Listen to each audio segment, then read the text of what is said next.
Hi students, welcome to my channel. In today's lecture, we will discuss about electrochemical series. What is electrochemical series? That is a series of chemical element in order of their reduction potential. So, এলিমেন্টগুলোর reduction পোটেনশিয়ালগুলোকে আমরা increasing বা decreasing অর্ডারে সাজিয়ে যে সিরিজটা পাই তাকেই বলা হয় ইলেকট্রোকেমিক্যাল সিরিজ। এখানে দেখো আমরা ইলেকট্রোকেমিক্যাল সিরিজের ইনক্রিজিং অর্ডার লিখেছি কার রিডাকশন পোটেনশিয়ালের। সো রিডাকশন যে পোটেনশিয়ালগুলো আছে এলিমেন্টের তার কি অর্ডার লিখেছি, ওপর থেকে যত নিচের দিকে যাচ্ছি আমরা তত রিডাকশন পোটেনশিয়ালের ভ্যালুগুলো ইনক্রিজ করছে। So that is increasing order.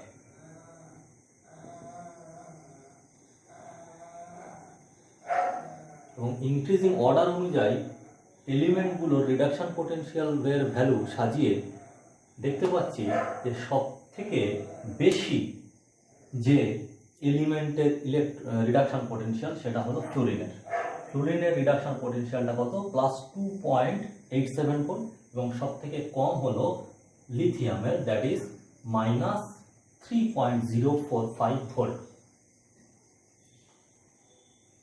এই যে রিডাকশন পোটেনশিয়ালের ভ্যালুগুলো, এগুলো কিন্তু আমাদের মনে রাখার কোনো দরকার নেই, কারণ এগুলো এক্সামে গিভেন থাকে। আমাদের মনে রাখতে হবে কি যে কোন এলিমেন্টের রিডাকশন পোটেনশিয়ালটা বেশি, কোন এলিমেন্টের রিডাকশন পোটেনশিয়ালটা কম। তো দেখো উপর থেকে যত নিচের দিকে যাচ্ছি আমরা রিডাকশন পোটেনশিয়ালের ভ্যালুটা কি হচ্ছে, ইনক্রিজ হচ্ছে। লিথিয়াম, তারপরে পটাশিয়াম, তারপরে বেরিয়াম, তারপর strontium, calcium, sodium, magnesium, aluminium, water, zinc, chromium, iron. তারপরে কি আছে, cadmium, cobalt, nickel, stannous, lead, hydrogen, copper, Fe3+,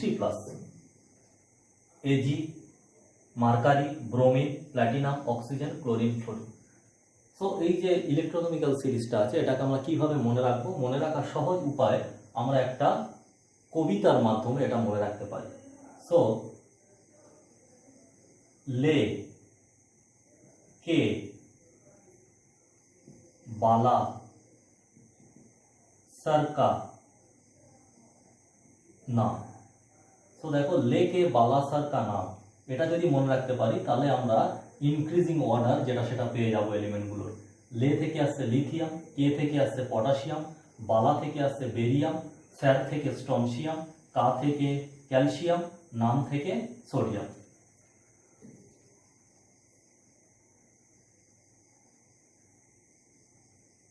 মঙ্গল, দেখো মঙ্গলের মধ্যে দুটো এলিমেন্ট লুকিয়ে আছে, একটা ম্যাগনেসিয়াম এবং একটা অ্যালুমিনিয়াম। সো মঙ্গলের Mg এবং অ্যালুমিনিয়ামের Al।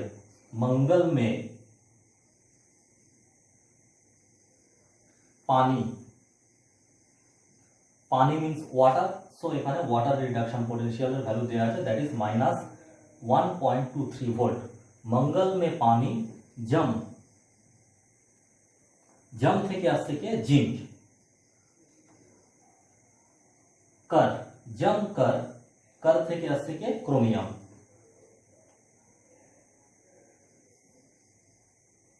आया। मंगल में पानी जमकर आया, आया माने आयरन, आयरन থেকে Fe2+। সো লেকে বালাসর কা নাম मंगल में पानी जमकर आया। এইটা যদি আমি মনে রাখতে পারি এই লাইনটা, তাহলে আমরা ইনক্রিজিং অর্ডার অনুযায়ী এলিমেন্টগুলোর রিডাকশন পোটেনশিয়ালের ভ্যালুটা মনে রাখতে পারব। পরের লাইনে চলে আসছি, কে কে আসছে, cadmium, cobalt, nickel, tin, lead, hydrogen, copper, Fe3+। তো এটাকে আমরা কিভাবে মনে রাখবো,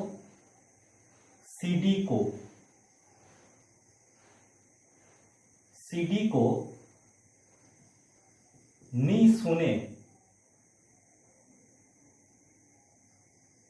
पब्बू ने, सीडी को नी सुने पब्बू ने।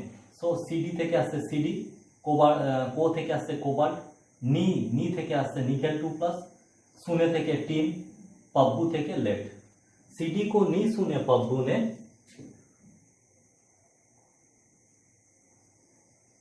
फिर, फिरটা হচ্ছে এখানে উঠছো, फिर हंसना,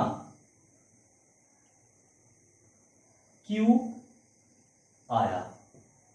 সো এটা এই লাইনটার মানে কি, যে पब्बू হচ্ছে একজনের নাম, সে কিন্তু सीडी শোনেনি, सीडी को नहीं सुने पब्बू ने, फिर हंसना क्यों आया। हंसना क्यों आया মানে सीडी কে না শুনেই তার হাসি পাচ্ছে, সো हंसना क्यों आया। এখানে আয়া আসছে, এখানেও আয়া আসছে। এই আয়া হচ্ছে Fe2+ এর রিডাকশন, Fe2+ থেকে Fe ফর্ম করেছে, আর এই আয়া থেকে Fe3+ থেকে Fe2+ ফর্ম করেছে। পাশে দেখো প্ল্যাটিনাম আছে, আমরা এর আগে পড়ে এসেছি, that is a redox electrode, ওই জন্য প্ল্যাটিনামটা একটা ইনার্ট ইলেকট্রোড হিসেবে ব্যবহার করা হয়েছে। এই গেল সেকেন্ড লাইন। সো सीडी को नहीं सुने पब्बू ने, फिर हंसना क्यों आया থেকে আমরা এই এলিমেন্টগুলোকে মনে রাখতে পারবো। নেক্সট, आज हाजी बारात में पीटे। आज हाजी बारात में पीटे। আজকে হাজি কোথায় মার খেয়েছে? বারাতিও, জানো বরযাত্রী গেছি সেখানে মার খেয়েছে। সো আজ হাজি বারাত মে পিটে, তাহলে আজ থেকে আসছে সিলভার, হাজি থেকে মার্কারি, বারাত মে থেকে ব্রোমিন, পিটে থেকে প্ল্যাটিনাম। ও कल फिर से पीटे। आज हाजी बारात में पीटे, ও कल फिर से पीटे। তাহলে ও থেকে আসছে অক্সিজেন, কাল থেকে আসছে ক্লোরিন, ফিরসে থেকে আসছে ফ্লোরিন, আর পিটেটা হচ্ছে উচ্চ। সো এই তিনটে লাইন যদি আমরা মনে রাখতে পারি, তাহলে ইনক্রিজিং অর্ডার অনুযায়ী এলিমেন্টগুলোর যে রিডাকশন পোটেনশিয়াল, সেই পোটেনশিয়ালের মান না মনে রাখতে পারলেও আমরা অর্ডারটা কিন্তু মনে রাখতে পারবো। সো लेके बाला सर का नाम, मंगल में पानी जमकर आया, सीडी को नहीं सुने पब्बू ने, फिर हंसना क्यों आया, आज हाजी बारात में पीटे, ও কাল फिर से पीटे। ইলেকট্রোকেমিক্যাল সিরিজে টপ যে এলিমেন্ট আছে, সেই টপ এলিমেন্টের রিডাকশন পোটেনশিয়ালের ভ্যালু সব থেকে কম। সো লিথিয়াম কিন্তু একটা স্ট্রং রিডিউসিং এজেন্ট।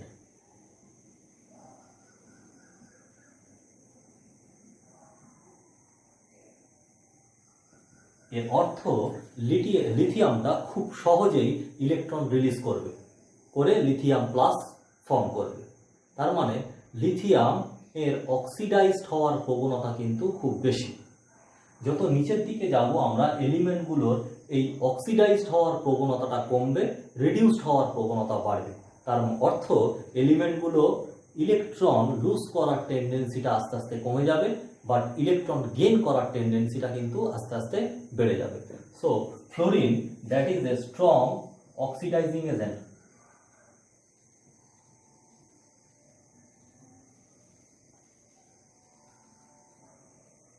ফ্লোরিন কিন্তু ইলেকট্রন লুজ না করে ইলেকট্রন গেইন করবে, that means fluorine is a strong oxidising agent.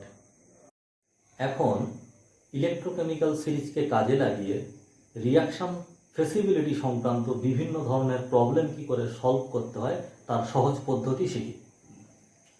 So দেখো, আমরা জেনেছি যে ইলেকট্রোকেমিক্যাল সিরিজের উপরের দিকের যে এলিমেন্টগুলো আছে that are strong reducing agent, এবং নিচের দিকে যে এলিমেন্টগুলো আছে সেগুলো স্ট্রং অক্সিডাইজিং এজেন্ট। এর অর্থ উপরের দিকে যে এলিমেন্টগুলো আছে সেগুলো খুব সহজেই ইলেকট্রন বর্জন করতে পারবে, ইলেকট্রন রিলিজ করতে পারবে। এই ইলেকট্রন রিলিজিং টেন্ডেন্সি উপর থেকে যত নিচের দিকে যাবে তত কিন্তু কমতে থাকবে। সো উপরের দিকের একটা এলিমেন্ট আমরা নিয়ে নিচ্ছি লিথিয়াম, এবং নিচের দিকের আর একটা এলিমেন্ট নিই, দ্যাট আর সাপোজ জিঙ্ক। এর নিচে যে কোনো একটা এলিমেন্ট নিয়ে নিচ্ছি, দ্যাট ইজ কপার। সো দেখো, লিথিয়ামটা কি ফর্ম করবে? লিথিয়াম প্লাস প্লাস ইলেকট্রন, একটা ইলেকট্রন ছেড়ে দেবে। জিঙ্কটা Zn2+ প্লাস 2 ইলেকট্রন, দুটো ইলেকট্রন ছেড়ে দেবে। কপারটা কপার 2+ প্লাস 2 ইলেকট্রন, দুটো ইলেকট্রন ছেড়ে দেবে। এও ইলেকট্রন রিলিজ করছে, এও ইলেকট্রন রিলিজ করছে, কপারও ইলেকট্রন রিলিজ করছে। কিন্তু ইলেকট্রন রিলিজিং টেন্ডেন্সি সবচেয়ে বেশি কার? লিথিয়ামের। কারণ লিথিয়ামটা খুব সহজেই ইলেকট্রনটা ছেড়ে দেবে, যেহেতু এর রিডাকশন পোটেনশিয়ালের ভ্যালুটা খুবই কম। এখন এই তিনটে এলিমেন্টের মধ্যে তাহলে স্ট্রং রিডিউসিং এজেন্ট কে হচ্ছে লিথিয়াম এবং স্ট্রং অক্সিডাইজিং এজেন্ট কে হবে, দ্যাট ইজ কপার। যেহেতু এই তিনটে এলিমেন্টের মধ্যে কপারের রিডাকশন পোটেনশিয়ালের ভ্যালুটা সব থেকে বেশি। সো কপার রিডাকশন পোটেনশিয়ালের ই নটটা কত আমরা জানি, দ্যাট ইজ +0.34 ভোল্ট। জিঙ্কেরটা ই নট হচ্ছে -0.76 ভোল্ট এবং copper lithium that is E naught is equals to -3.05 volt.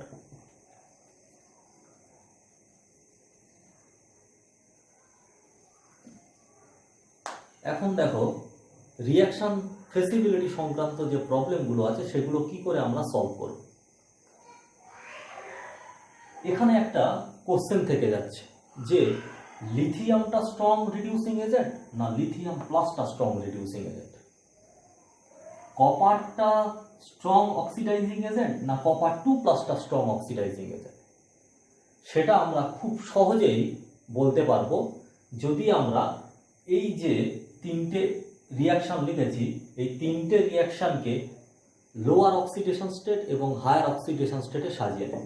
So প্রথমে আমরা কি করছি, লোয়ার অক্সিডেশন স্টেটটা লিখছি এবং তারপরে লিখছি হায়ার অক্সিডেশন স্টেট। এই লিথিয়াম থেকে যখন লিথিয়াম প্লাস ফর্ম করেছে তাহলে লোয়ার অক্সিডেশন স্টেট লিথিয়ামের ওখানে oxidation number 0, so lower oxidation state equals to lithium, higher oxidation state that is lithium plus. তারপরেরটা কি আছে, জিঙ্ক থেকে Zn2+, so zinc lower oxidation, higher Zn2+, copper lower oxidation, copper 2+। এই যে আমরা সাজাবো এটা কিন্তু ইনক্রিজিং অর্ডার, রিডাকশন পোটেনশিয়ালের যে ভ্যালুগুলো দেওয়া থাকবে তার ইনক্রিজিং অর্ডার অনুযায়ী সাজিয়ে নেব।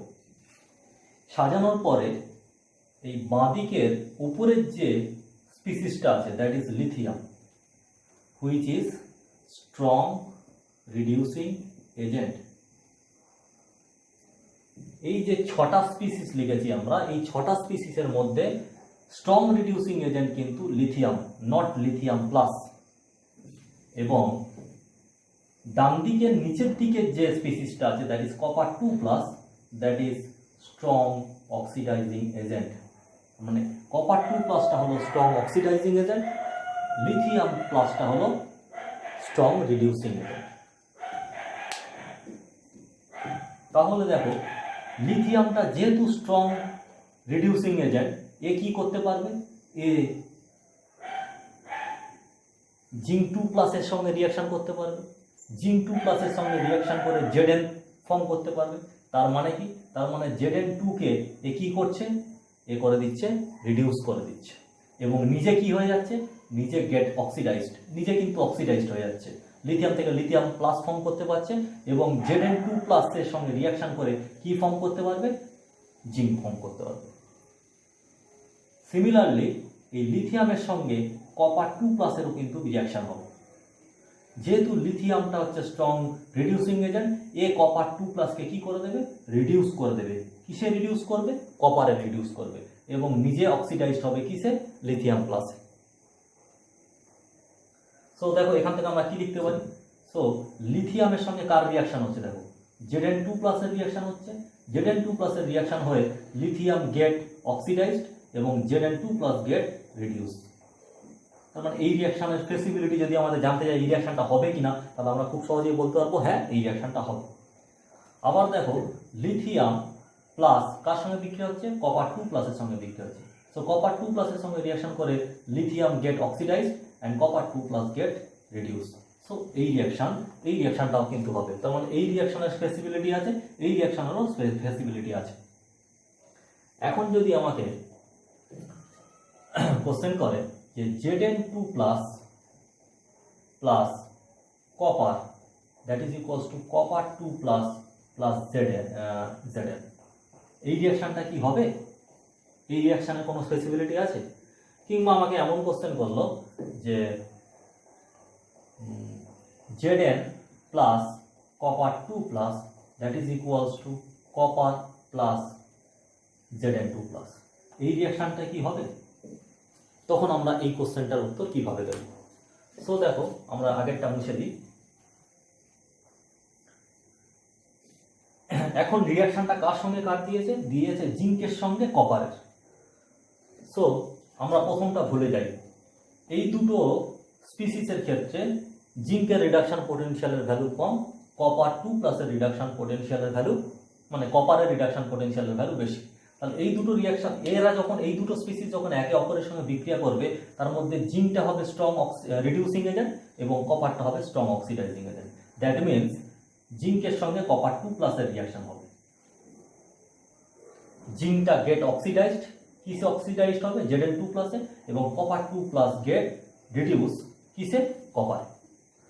সো আমরা প্রথমে এই 4 নম্বর বিক্রিয়াটার কথা ভাবি, জিঙ্কের সঙ্গে কার বিক্রিয়া হবে, কপার 2 প্লাস। তাহলে এখানে দেখো জিঙ্কের সঙ্গে কপার 2 প্লাসের বিক্রিয়া হয়েছে, কপার 2 প্লাসটা গেট রিডিউসড অ্যান্ড জিঙ্কটা গেট অক্সিডাইজড। তার মানে এই যে রিয়াকশনটা এর ফেসিবিলিটি আছে। এখন দেখো এই রিয়াকশনটার কথা, জিঙ্ক 2 প্লাসের সঙ্গে কপারের রিয়াকশন হচ্ছে, তার মানে Zn2 প্লাসের সঙ্গে কপারের এই ধরনের কোনো রিয়াকশনই হবে না।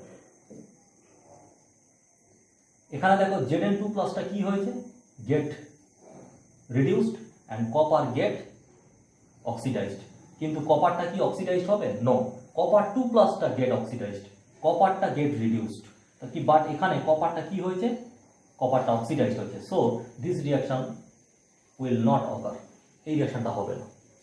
এইভাবে আমরা রিডাকশন পোটেনশিয়ালের ভ্যালুগুলোকে কাজে লাগিয়ে প্রবলেমগুলো সলভ করতে পারি। এই ধরনের আরো একটা প্রবলেম আমরা একটু দেখে নিই।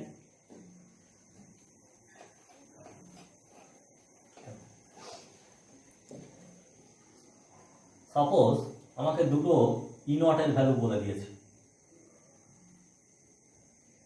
I মাইনাস স্ল্যাশ I2, এই রিডাকশন পোটেনশিয়ালের ভ্যালুটা 0.54 volt and E0 Br minus Br2 that is equals to 1.08 volt.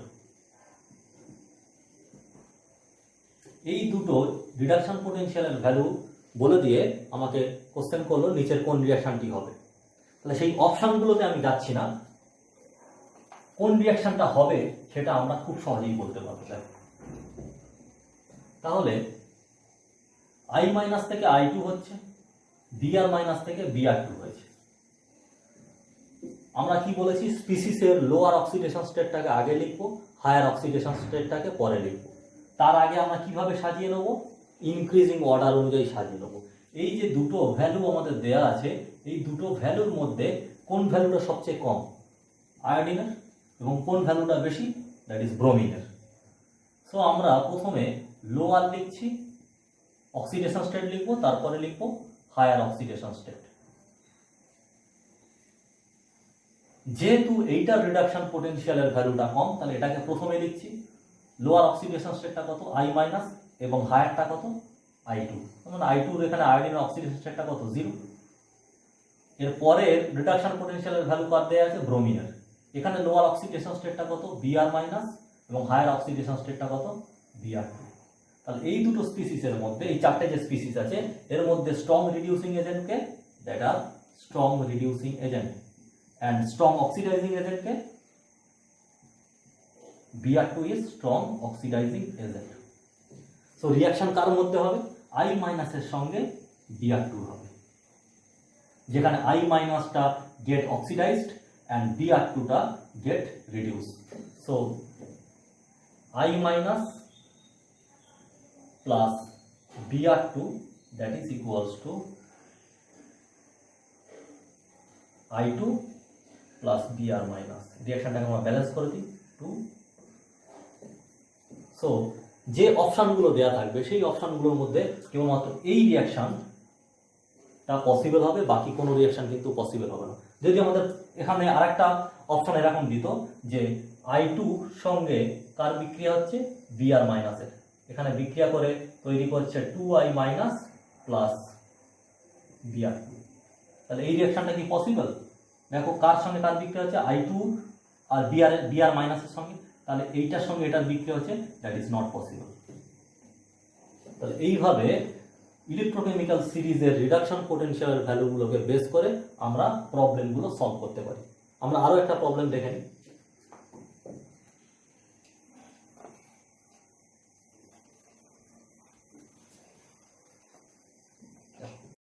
এখানে কিছু রিডাকশন পোটেনশিয়ালের ভ্যালু দেওয়া আছে, দিয়ে আমাকে কোশ্চেন করেছে which reaction are not correct about the quantitative estimation of Fe2 plus.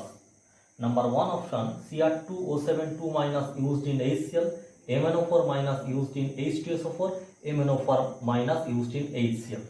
So এই তিনটে অপশনের মধ্যে কোনটা হচ্ছে ইনকারেক্ট সেটা আমাকে খুঁজে বের করতে হবে। এই খুঁজে বের করার জন্য আমরা কি বলেছি, প্রথমে এই স্পিসিসগুলোর লোয়ার এবং হায়ার অক্সিডেশন স্টেট অনুযায়ী সাজাবো। So that is lower oxidation state and higher oxidation state, এবং যে রিডাকশন পোটেনশিয়ালের ভ্যালুগুলো দেওয়া আছে সেগুলোকে আমরা ইনক্রিজিং অর্ডার অনুযায়ী সাজাবো। সো সব থেকে কম রিডাকশন পোটেনশিয়ালটা কার দেখতে পাচ্ছি, Fe3 প্লাস, এটা প্লাস হবে, সরি, Fe3 প্লাসের রিডাকশন পোটেনশিয়ালের ভ্যালুটা কিন্তু সবথেকে কম। সো এটাকেই আমরা প্রথম লিখবো, এবং কিভাবে লিখবো, লোয়ার অক্সিডেশন স্টেটটা আগে, হায়ারটা পরে। তারপরে রিডাকশন পোটেনশিয়ালের ভ্যালু কার আছে, তারপর রিডাকশন পোটেনশিয়ালের ভ্যালু আছে Cr2O72 মাইনাস আর Cr3 প্লাস। এখানে দেখো Cr2O72 মাইনাসে ক্রোমিয়ামের অক্সিডেশন স্টেট কত হয়, +6। সো লোয়ার কোনটা, Cr3 প্লাস, হায়ার হলো Cr2O72 মাইনাস। তারপরে রিডাকশন পোটেনশিয়ালের ভ্যালু বেশি কার, ক্লোরিনের, lower Cl minus, higher Cl2, এবং তারপরে MnO4 মাইনাস Mn2, যেখানে লোয়ারটা কোনটা, Mn2 প্লাস, এবং হায়ারটা হলো MnO4 মাইনাস। এখানে ম্যাঙ্গানিজের অক্সিডেশন স্টেট কত, +7, so higher MnO4 minus. So আমরা এখন দেখে নিই যে কোন রিয়াকশনগুলো পসিবল। দেখো Fe2 প্লাসের সঙ্গে Cr2O72 মাইনাসের রিয়াকশন পসিবল, Fe2 প্লাসের সঙ্গে Cl2 রিয়াকশন পসিবল, Fe2 প্লাসের সঙ্গে MnO4 মাইনাসের সঙ্গে রিয়াকশন পসিবল। Cr3 প্লাসের সঙ্গে কার কার পসিবল আছে দেখে নিই। Cr3 প্লাসের সঙ্গে only Cl2 and MnO4 minus, আর Cl মাইনাসের সঙ্গে কার রিয়াকশন পসিবল, কেবলমাত্র MnO4 মাইনাসের রিয়াকশনটা পসিবল। সো লোয়ার আর হায়ার অক্সিডেশন স্টেট লেখার পরে আমরা এই রিয়াকশনগুলো সাজিয়ে নেবো এইভাবে, যে কোন রিয়াকশনগুলো পসিবল হচ্ছে। তাহলে রিয়াকশন পসিবল কার কার সঙ্গে হচ্ছে, Fe2 প্লাসের সঙ্গে Cr2O72 মাইনাসের, Fe2 প্লাসের সঙ্গে Cl2, Fe2 প্লাসের সঙ্গে MnO4 মাইনাসের reaction, that is possible. Cr3 প্লাসের সঙ্গে Cl2 রিয়াকশন পসিবল, Cr3 প্লাসের সঙ্গে MnO4 মাইনাসের রিয়াকশন পসিবল, Cl মাইনাসের সঙ্গে অনলি MnO4 মাইনাসের রিয়াকশন পসিবল। এই কটা রিয়াকশন মানে 3, 2 and 1 টোটাল 6, এই 6 রিয়াকশন ছাড়া আর কোনো রিয়াকশন কিন্তু এখানে পসিবল নয়। এখন Fe2 প্লাসের কোয়ান্টিটেটিভ এস্টিমেশনে এই তিনটে রিয়াকশনের মধ্যে কোনটা আমরা ইউজ করব না, মানে সেখানে এরর চলে আসবে, হুইচ ওয়ান ইজ ইনকারেক্ট। তাহলে প্রথম অপশনটা দেখি, বলেছে Cr2O72 minus used in HCl। এখন দেখো HCl এর মধ্যে Clটা কি আছে, Cl মাইনাসের সঙ্গে আছে। তাহলে আমাকে দেখতে হবে এখন যে যদি Cr2O72 মাইনাসের সঙ্গে Cl মাইনাসের কোনো বিক্রিয়া হয় তাহলে কিন্তু এরর চলে আসবে Fe2 প্লাসের এস্টিমেশনে। তাহলে এখান থেকে দেখে নিই যে Cr2O72 মাইনাসের সঙ্গে Cl মাইনাসের কোনো রিয়াকশন হচ্ছে কিনা। দেখো Cr2O72 মাইনাস এর সঙ্গে কার রিয়াকশন পসিবল, অনলি Fe2 প্লাসের রিয়াকশন পসিবল। তাহলে Fe2 প্লাসের এস্টিমেশনে, কোয়ান্টিটেটিভ এস্টিমেশনে এই রিয়াকশনটা মানে ইউজ করতে পারবো আমরা, যেহেতু Cl মাইনাসটা Cr2O72 মাইনাসের সঙ্গে কোনো বিক্রিয়া করেনি, তাহলে দ্যাট রিয়াকশন আমরা ইউজ করতে পারবো। পরের অপশনটা কি বলেছে, MnO4 minus used in H2SO4, MnO4 minus H2SO4 মিডিয়ামে আমরা ইউজ করছি। তাহলে দেখো MnO4 কোথায় আছে, এটা দ্যাট ইজ কি স্ট্রং অক্সিডাইজিং এজেন্ট, এটা কিন্তু স্ট্রং অক্সিডাইজিং এজেন্ট। এ কি করে দেবে, এ কিন্তু অক্সিডাইজ করে দেবে কাকে, স্পিসিসকে। তাহলে এখানে স্পিসিসটা কি আছে, H2SO4। এখন দেখো H2SO4 এর সঙ্গে যদি আমরা MnO4 মাইনাস আয়নের রিয়াকশন করাই তাহলে এখানে MnO4 মাইনাস কি H2SO4 কে অক্সিডাইজ করতে পারবে, উত্তর হচ্ছে নো, পারবে না। কেন পারবে না, কারণ দেখো H2SO4 এর মধ্যে সালফারটা +6 অক্সিডেশন স্টেটে আছে, +6 থেকে হায়ারে যাওয়া কখনোই পসিবল নয়, কারণ সালফারের ম্যাক্সিমাম অক্সিডেশন নাম্বারই হচ্ছে +6। এর লোয়ারে যেতে পারবে, তার মানে H2SO4টা গেট রিডিউসড হতে পারবে, বাট অক্সিডাইজড হতে পারবে না। সো MnO4 H2SO4 কে কখনোই অক্সিডাইজ করতে পারবে না। তাহলে এই অপশানে যদি আমরা ইউজ করি মানে H2SO4 মিডিয়ামে, তাহলে কিন্তু আমরা Fe2+ এর এস্টিমেশন পাবো। থার্ড অপশন দেখি, MnO4- ইউজড ইন HCl। তার মানে MnO4- কে Cl- এর সঙ্গে রিয়াকশন পসিবল কিনা দেখি। এখন দেখো MnO4- এর সঙ্গে Fe2+ এর রিয়াকশন তো হচ্ছে, তাহলে যদি হয় Fe2+ এর estimation possible, that is right. আবার দেখো Cl- এর সঙ্গে কিন্তু MnO4- এরও রিয়াকশন হচ্ছে, তার মানে MnO4- Cl- কেও কিন্তু Cl2 তে কনভার্ট করতে পারছে। এখন যদি আমরা Fe2+ এর এস্টিমেশনে যাই, তখন কিন্তু এরর চলে আসবে, বিকজ MnO4- এর যে কোয়ান্টিটিটা সেটা এই দুটো রিয়াকশনে ইউজড হচ্ছে। তাহলে দুটো রিয়াকশনে ইউজড হওয়ার জন্য Fe2+ এর এস্টিমেশনে এরর চলে আসবে। So this option is not correct. তাহলে আমরা কি করছি, প্রথমে হচ্ছে যে রিডাকশন পোটেনশিয়ালের ভ্যালুগুলো দেয়া থাকবে সেই রিডাকশন পোটেনশিয়ালের ভ্যালুগুলো ইনক্রিজিং অর্ডারে সাজিয়ে নেব। প্রথমে লিখব লোয়ার অক্সিডেশন স্টেট, তারপরে হায়ার অক্সিডেশন স্টেট, এবং কোন রিয়াকশনগুলো পসিবল হবে, এই রিয়াকশন যেগুলো হবে সেগুলো সব কিন্তু পসিবল। মানে Fe2+ এর সঙ্গে এটার পসিবল, এটার সঙ্গে এটার পসিবল, এটার সঙ্গে এটার পসিবল, কখনোই এই যে রিয়াকশনগুলো আছে এগুলো কিন্তু পসিবল হবে না। তাহলে এইভাবে দেখার পরে যে অপশানগুলো দেওয়া থাকবে সেই অপশান দেখে আমরা রাইট অপশানটা সহজেই কিন্তু চুজ করতে পারব। সো আশা করি আজকের ভিডিওটি তোমাদের ভালো লেগেছে। যদি ভালো লেগে থাকে অবশ্যই লাইক করো এবং আমার চ্যানেলকে সাবস্ক্রাইব করো। Thank you.